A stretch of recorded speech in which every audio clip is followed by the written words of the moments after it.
So the women are taking over on the Breakfast Club this morning, and you know how much I love these young women. I specifically asked for them because I think y'all are amazing role models. Chloe and Halle are here with me.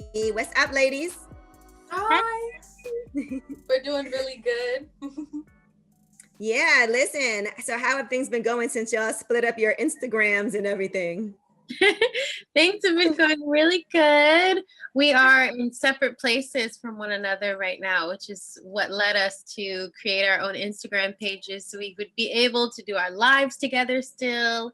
And yeah, things are going good. We're just missing each other. Yeah, everything's the same. We're just missing each other.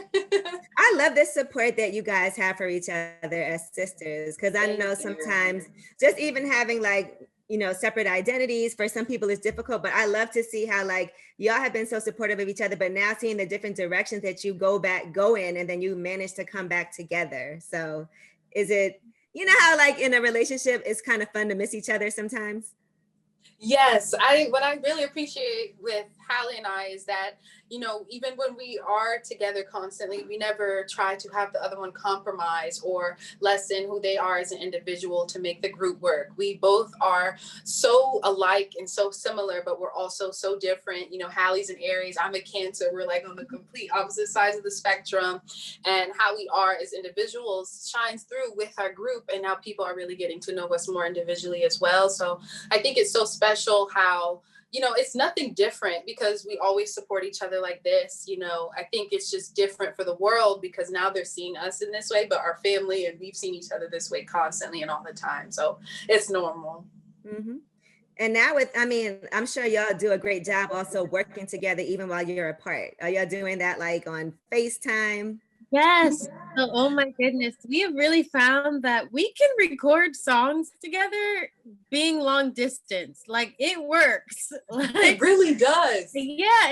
And the crazy thing is, so I'm here in London. I'm in my room. I have my little mic set up. So when we have to do stuff, I record my verse and a few backgrounds. And I'm like, okay, I hope that's good enough. I send it to Chloe and I hear her stuff. And then we hear it together and we're like, wow.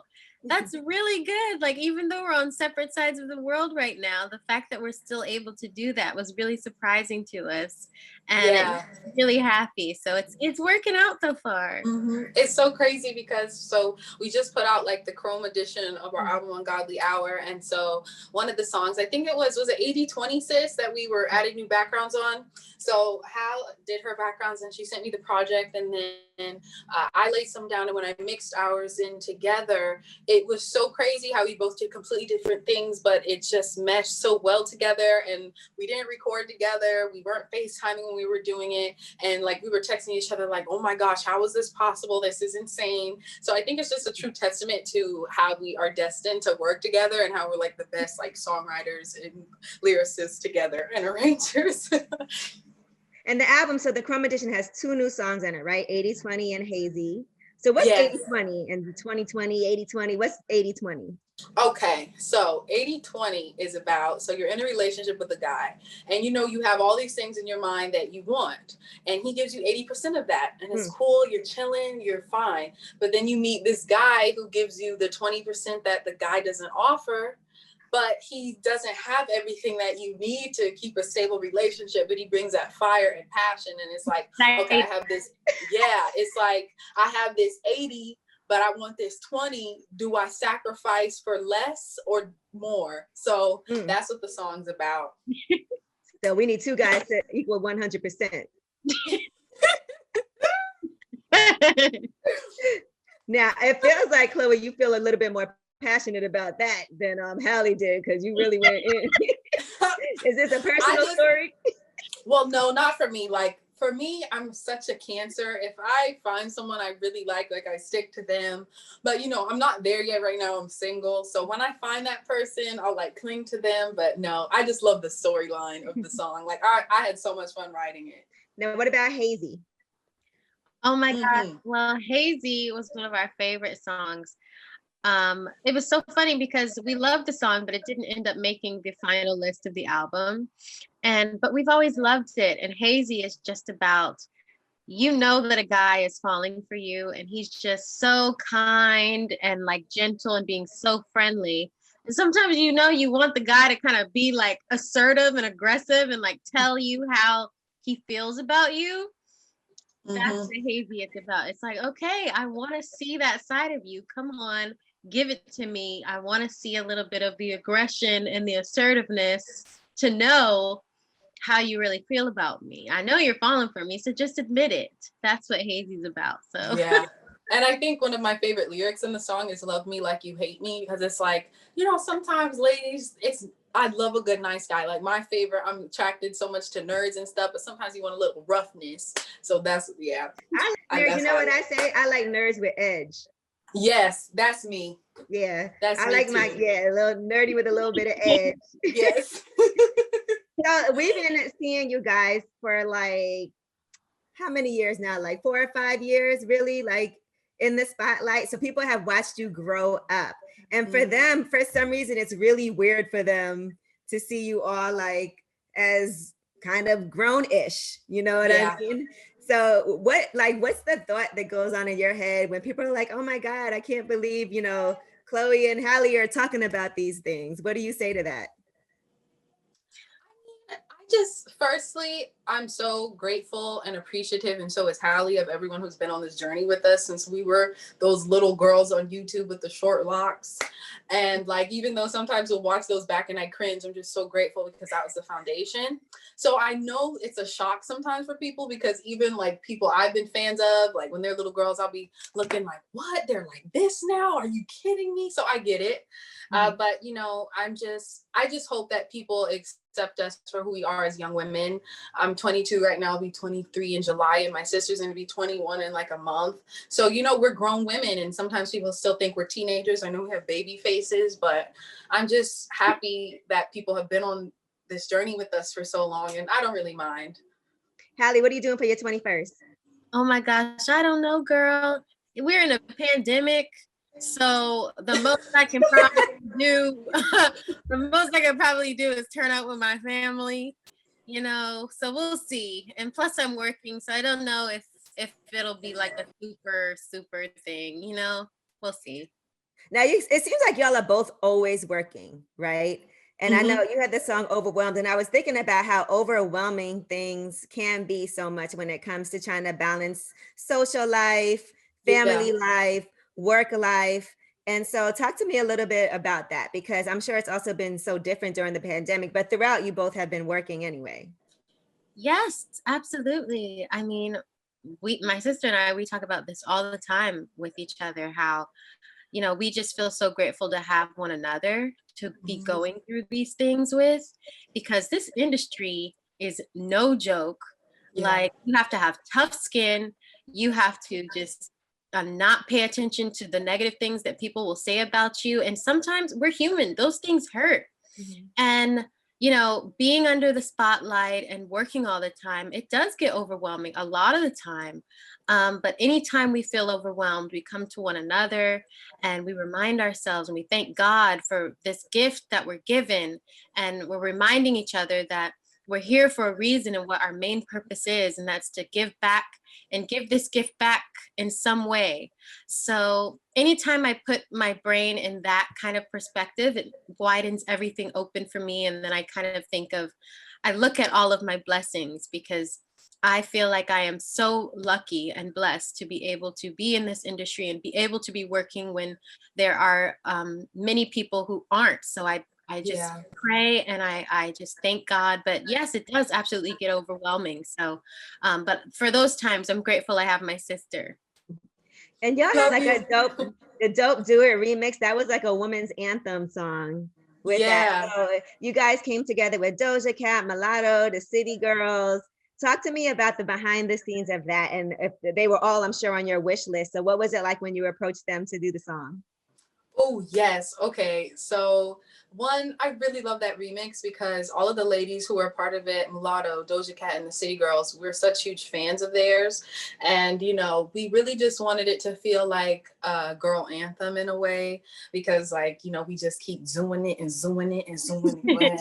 So, you know, Doja, she was like on a radio show and they were like, what's your favorite song right now that you wish you were part of? And she said, Do It. And everybody knows I'm the biggest Doja Cat fan. I think she is phenomenal and so talented. So she sent her verse in, City Girls sent their verse in, Mulatto sent her verse.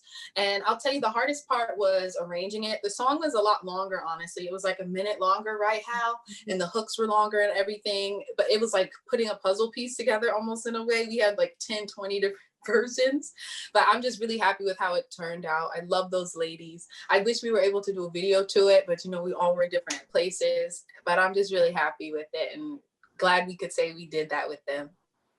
Feels like we might get an extended version at some point. Maybe. We don't know. And listen, Chloe, and we all saw the support that you got from all these women, from Halle, from everybody, when you posted these pictures, which I thought were beautiful. I was like, thank you. First of all, y'all are both so amazing and beautiful and talented to me. So the fact that it's weird to me that you would get backlash for posting pictures that I didn't feel like were in any way, crazy at all. But did you appreciate all the support that women came out and were like, nah, she's dope, she's fly, leave her alone, I don't understand. It just feels like we are still in a very misogynistic world. Mm-hmm.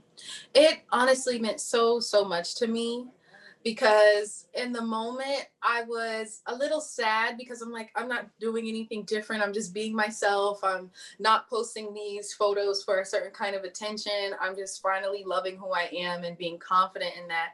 So to see all of these incredible women being so supportive, even women I'm such huge fans of, it meant so much to me. And my favorite thing is constantly like viewing my stories and seeing like girls and women all over the world, like just showing themselves, being more confident in their body and their skin, and like tagging me in it. And I'm like, this is bigger than myself. Like, I just want us to get to a point in society where we all can be who we truly want to be and not be judged, no matter what form or shape or way that comes in, because none of us were born the same, and why should we be the same? So I'm happy for the support. I can't wait to see more women coming into their own. And there's been so many women who've inspired me to do that, like Beyonce and Missy Elliott and even Imogen Heap and Grimes. So I've had women to look up to, and Lil' Kim and Nicki Minaj, to be inspired by, to be more myself. So if I could do that for anyone, and my sister could do that for anyone, then I think we're doing our job. No, you guys absolutely are. I mean, like, it's International Women's Day, and honestly, like, even listening to the album Ungodly Hour, and there's so many empowering songs on there. Forgive Me, I feel like that is a great, unapologetic, empowering song for people to listen to. Did you ever see yourself when you were younger, like envision yourselves being in this position? Oh, that's a great question. I did not. I think when I was younger, I knew that I loved to sing. I knew that I loved music, but I had no idea that I would be able to continue to impact the world in the way that we are able to. So yes, I pinch myself every day, and I think the little girl in me is very proud of me and my sister, because this has kind of gotten way ahead of us more than I thought it would. All right. And obviously, we're talking about powerful women today. So can you all talk to me about your mother and maybe just some things that she taught you guys, and how she's helped structure your lives so that you could be as successful as you are already? Yes. Well, I would have to say we would not be who we are or how we are without seeing incredible female figures in our life the way we have. And the first one for us was our mother. That was our very first example of how to be, and how to be kind, and how to treat people, and how to give. And I'm just really happy that we had such a phenomenal example in her to see. And I always tell her she has the most infectious laugh, and every time she walks into the room, she just lifts up spirits, and she's like a bright ray of sunshine. And seeing that, I've always wanted to just put a smile on someone's face, whether it's saying hi to someone randomly on the street. All you got to do is just be kind to one another. We're all the same. We're all just here for finding ourselves, finding our purpose, finding why we're here. So like, as long as we're good people, as long as we love hard, and just, we're good. So yeah, Mom, I love her because she taught me that. All right. Well, Halle, you want to add anything to that? I mean, I think Chloe hit it on the nail. I mean, Mom really She taught us everything that we know because she was just unapologetically herself, and watching her every single day has always been such an inspiration for both of us. So Yeah. I'm really glad that we had that example from. All right. Well, I want to thank you, ladies, because I know you both are super busy, but it is International Women's Day. And so I wanted to make sure we had some great, powerful women on the show. And you two definitely fit that description. So if you want to leave us with anything for International Women's Day, what would you like to say to our listeners? Yes. Well, firstly, I want to say thank you for having us on here, because I see how incredible you are doing and how you're standing your own as a woman in this male-dominated industry. And I'm really proud of you. And thank you for letting us come on here and have a platform to shine lights on other incredible women. So, Halle, I want to thank you for being my sister and being the best example of showing what sisterhood is and supporting someone else and just standing in your power. And I'm just grateful to be a woman. I'm happy to have this and this, and yeah. So, hey, what did you just point to? You know what I'm pointing okay, at. just guys checking. don't have. In London here, they call it the Fifi. They're like, oh, you Fifi? It's the Fifi? Oh, because we usually say like coochie, but I like Fifi better. I like Fifi. I can't wait to hear this next album, y'all. Thank you. Love you so much. All right. I love you, ladies. Thank you. Thanks. Bye.